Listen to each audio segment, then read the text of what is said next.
Sir Isaac Newton, वो नाम जिसे हम आमतौर पर ग्रेविटी और लॉज ऑफ मोशन के लिए जानते हैं। लेकिन क्या आप जानते हैं कि ये वही न्यूटन थे जिन्होंने भविष्यवाणी की थी कि दुनिया साल 2060 में खत्म हो सकती है? जी हाँ, वही न्यूटन जिनका दिमाग ब्रह्मांड के रहस्यों को हल करने में लगा रहता था। वो केवल वैज्ञानिक नहीं थे, वो मैथमेटिशियन, एस्ट्रोनॉमर, नेचुरल फिलोसोफर और अल्केमिस्ट भी थे।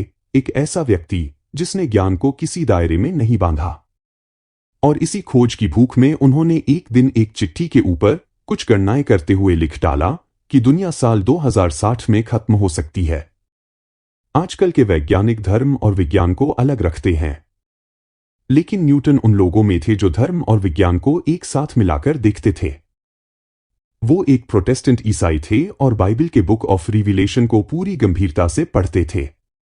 उस किताब के अनुसार एक दिन भलाई और बुराई की ताकतों के बीच युद्ध होगा, जिसे बैटल ऑफ आर्मगेडन कहा गया है, और उसी के बाद दुनिया का अंत होगा। न्यूटन ने सोचा, अगर यह भविष्यवाणी सही है तो इसका सटीक समय क्या हो सकता है।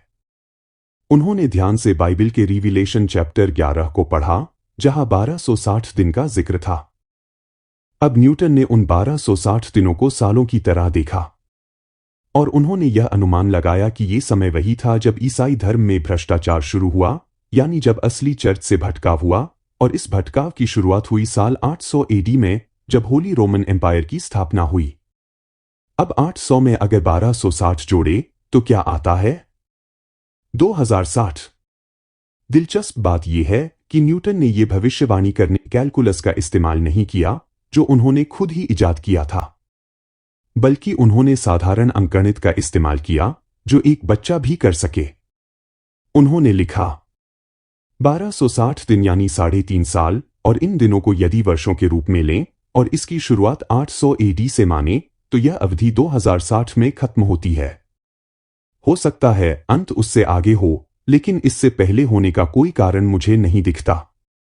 क्या न्यूटन को पूरा यकीन था? नहीं, वो खुद इस बात को लेकर संशय में थे। उन्होंने साफ लिखा कि मैं यह इसलिए बता रहा हूं ताकि उन कल्पनाशील लोगों के बेबुनियाद अनुमान बंद हो जाए, जो बार बार दुनिया के अंत की भविष्यवाणी करते हैं और बार बार गलत साबित होते हैं, जिससे बाइबल की पवित्र भविष्यवाणियां ही झूठी लगने लगती हैं। आज के वैज्ञानिकों की तरह नहीं, न्यूटन खुद को सिर्फ वैज्ञानिक नहीं मानते थे।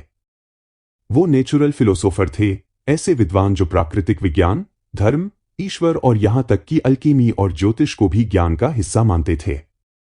उन्होंने ब्रह्मांड को ईश्वर की रचना माना, और यही वजह थी कि उनके लिए ईश्वर, विज्ञान और ब्रह्मांड एक ही चित्र के हिस्से थे।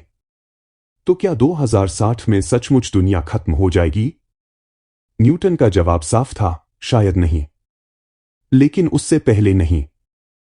वो भविष्य बताने वाले नहीं थे, बल्कि वो अनुमान लगाने वाले एक जिज्ञासु विचारक थे। और उन्होंने ऐसा इसलिए किया क्योंकि उन्हें लगता था कि धर्म को विज्ञान से डरना नहीं चाहिए, और सच्चा ज्ञान उन दोनों के बीच पुल बनाकर ही आ सकता है। क्या आप मानते हैं कि न्यूटन की गणनाओं में कुछ सच्चाई हो सकती है? क्या वो केवल एक वैज्ञानिक थे या एक आध्यात्मिक भविष्यवक्ता भी? नीचे कमेंट करके जरूर बताइए। धन्यवाद।